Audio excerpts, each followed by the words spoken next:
यमलोक के दक्षिण द्वार तथा नरकों का वर्णन।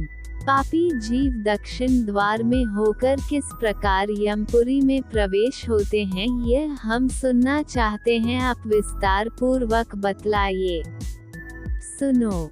दक्षिण द्वार अत्यंत घोर और महाभयंकर है। मैं उसका वर्णन करता हूँ। वहाँ सदा हिंसक जीव जंतुओं गीदड़ियों के शब्द होते रहते हैं। वहाँ दूसरों का पहुँचना असंभव है। उसे देखते ही रोंगटे खड़े हो जाते हैं। भूत पिशाच और राक्षसों से यह द्वार सदा घिरा रहता है। पापी जीव दूर से उस द्वार को देखकर घास से मूर्छित हो जाते हैं और विलाप प्रलाप करने लगते हैं। तब यमदूत उन्हें सांकलों से बांधकर घसीटते और निर्भय होकर डंडों से पीटते हैं। साथ ही डांटते फटकारते रहते हैं। होश आने पर वे खून से लथपथ होकर पग पग पर लड़खड़ाते हुए दक्षिण द्वार को जाते हैं। मार्ग में कहीं कहीं तीखे कांटे होते हैं और कहीं कहीं छुरे की धार के समान तीक्ष्ण पत्थरों के टुकड़े बिछे होते हैं। कहीं कहीं कीचड़ ही कीचड़ भरा रहता है और कहीं ऐसे गड्ढे होते हैं जिनको पार करना असंभव सा होता है।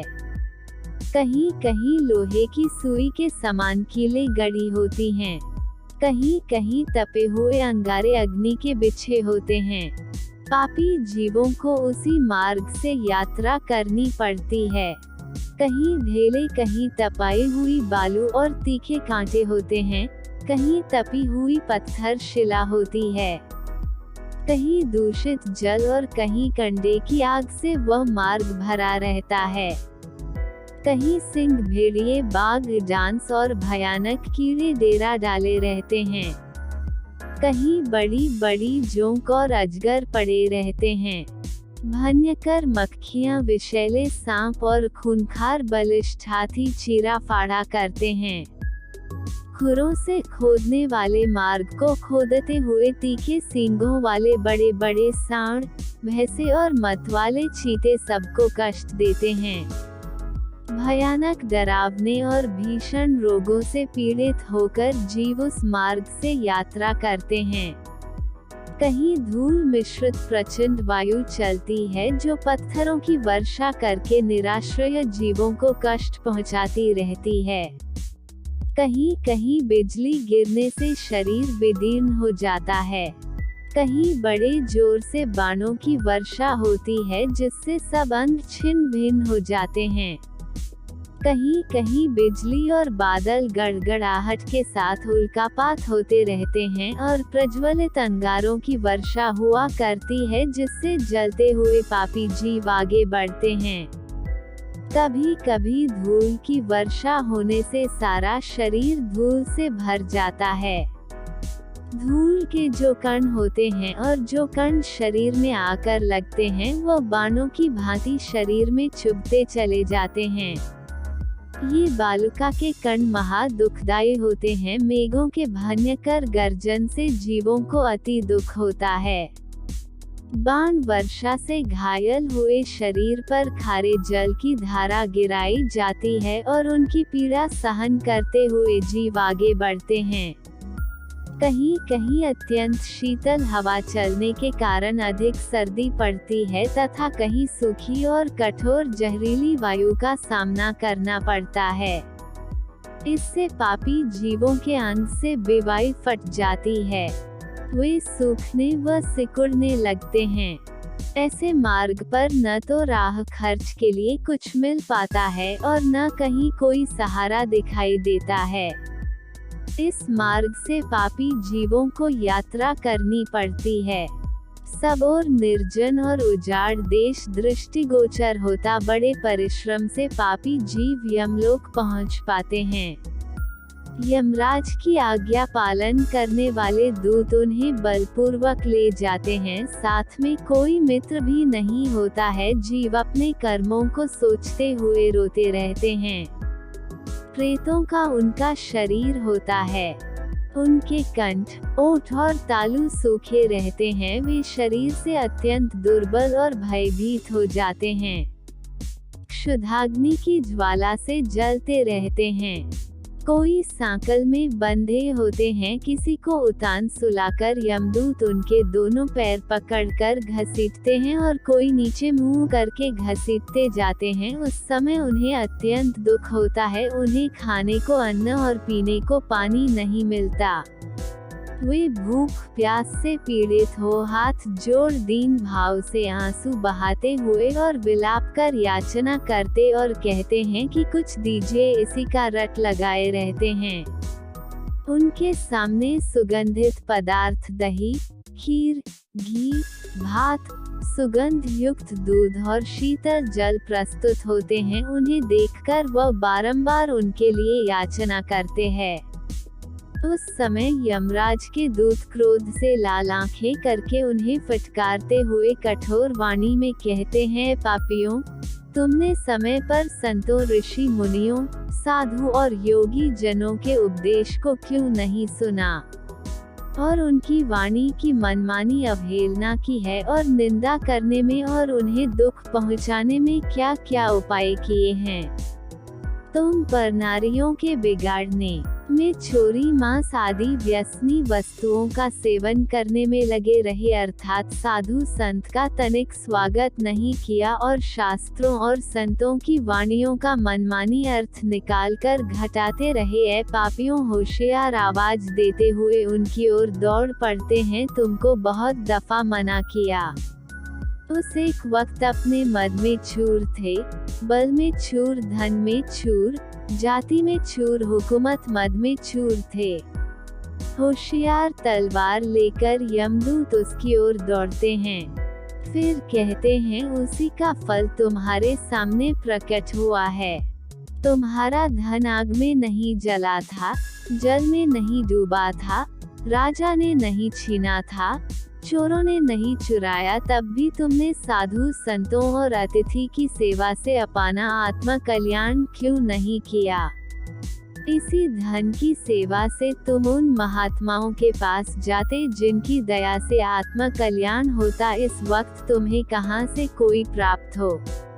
तुम सुगंधित पदार्थों को पाने एवं खाने की इच्छा मत करो। यमदूत की बात सुनकर पापी जीव अन्न की अभिलाषा छोड़ देते हैं और भूख से चिल्लाते रहते हैं। सर्वदा यमदूत उन्हें भयानक अस्त्रों से पीड़ा देते रहते हैं। मुग्दर, लोहदंड, शक्ति तोमर, पहिश, गदा, फरसा और बाणों से उनकी पीठ पर प्रहार किया करते हैं और सामने की ओर से सिंह तथा बाघ आदि उन्हें काट खाते हैं। इस प्रकार के पापी जीव न तो भीतर प्रवेश कर पाते हैं और न बाहर ही निकल पाते हैं। अत्यंत दुखी होकर रुदन किया करते हैं। इस प्रकार भांति भांति की पीड़ा देकर यमदूत उन्हें भीतर प्रवेश कराते हैं और उस स्थान पर ले जाते हैं जहां सबका इंसाफ, न्याय होता है। न्याय करने वाले धर्मात्मा यमराज रहते हैं। वहां पहुंचकर वे दूत यमराज को उन पापियों के आने की सूचना देते हैं और उनकी आज्ञा मिलने पर उन्हें उनके सामने उपस्थित करते हैं। तब पापाचारी जीव भयानक यमराज और चित्रगुप्त को देखते हैं। यमराज उन पापियों को बड़े जोर से फटकारते हैं। चित्रगुप्त धर्मयुक्त वचनों से पापियों को समझाते हुए कहते हैं, पापाचारी जीवों, तुमने दूसरों के धन का अपहरण, चोरी एवं घूस और दूसरों को डैक देकर किया है। अपने रूप एवं वीर्य के घमंड में आकर पराई स्त्रियों का सतीत्व नष्ट किया है। जो तुमने कर्म किया है उसका फल तुम स्वयं भोगो। यह क्यों किया? अब क्यों शोक करते हो? अपने कर्मों से ही पीड़ित हो रहे हो। तुमने अपने कर्मों द्वारा जिन दुखों का उपार्जन किया है उन्हें अब भली भांति भोगो। इसमें किसी का कुछ दोष नहीं है। ये जो लोग हमारे पास आए हुए हैं उन्हें भी अपने राज्य का बड़ा घमंड था। इनकी बुद्धि बहुत ही खोटी एवं मलिन थी। तत्पश्चात यमराज राजाओं की ओर दृष्टिपात करके कहते हैं, अरे ए दुराचारी नरेशों, तुम लोग प्रजा का विध्वंस करने वाले हो। थोड़े दिनों तक रहने वाले राज्य के लिए तुमने क्यों भयंकर पाप किया। तुमने राज्य के लोभ, मोह, मद, बल तथा अन्याय से जो प्रजाओं को कठोर दंड दिया है, उनका यथोचित फल इस वक्त भोगो। कहाँ गया वह राज्य, कहाँ गई वह रानियां जिनके लिए तुमने पाप कर्म किए हैं। उनको छोड़कर तुम असहाय अकेले खड़े हो। यह सारी सेना दिखाई नहीं देती जिनके द्वारा प्रजा का तुमने दमन किया। इस वक्त यमदूत तुम्हारे अंग फाड़ डालते हैं। देखो उस पाप का अब कैसा फल मिल रहा है। इस प्रकार यमराज के वचनों को सुनकर राजा लोग चुपचाप खड़े हैं। तब उनके पापों की शुद्धि के लिए यमराज अपने सेवकों को इस प्रकार आज्ञा देते हैं, वो चंड महंड, इन राजाओं को पकड़कर ले जाओ और क्रमशः नरक की अग्नि में तपाकर उनके पापों के दंड से इन्हें मुक्त करो। धर्मराज की आज्ञा पाकर यमदूत राजाओं के दोनों पैर पकड़कर वेग से घुमाते हुए उन्हें ऊपर फेंक देते हैं और फिर लौटकर उनके पापों की मात्रा के अनुसार उन्हें बड़ी बड़ी शिलाओं पर देर तक पटकते रहते हैं, मानो वज्र से किसी वृक्ष पर प्रहार करते हों। इससे पापी शरीर जर्जर हो जाता है। उनके प्रत्येक छिद्र से रक्त की धार बह निकलती है और वो हिलने डुलने से भी असमर्थ हो जाते हैं। शीतल वायु के स्पर्श होने पर उन्हें चेतना आनी प्रारंभ होती है। तब यमराज के दूत उन्हें पापों की शुद्धि के लिए नरक में डालते हैं। फिर पापियों के विषय में यमराज से निवेदन करते हैं कि आपकी आज्ञानुसार हम दूसरे पापी को भी ले आए हैं। यह सदा धर्म से विमुख पाप परायण रहा है, यह व्यात है। इसने महापातक और उत्पात सभी किए। यह अपवित्र मनुष्य सदा दूसरे जीवों की हिंसा में संलग्न रहा है। यह जो दुष्टात्मा खड़ा है अगम्या स्त्रियों के साथ समागम करने वाला है।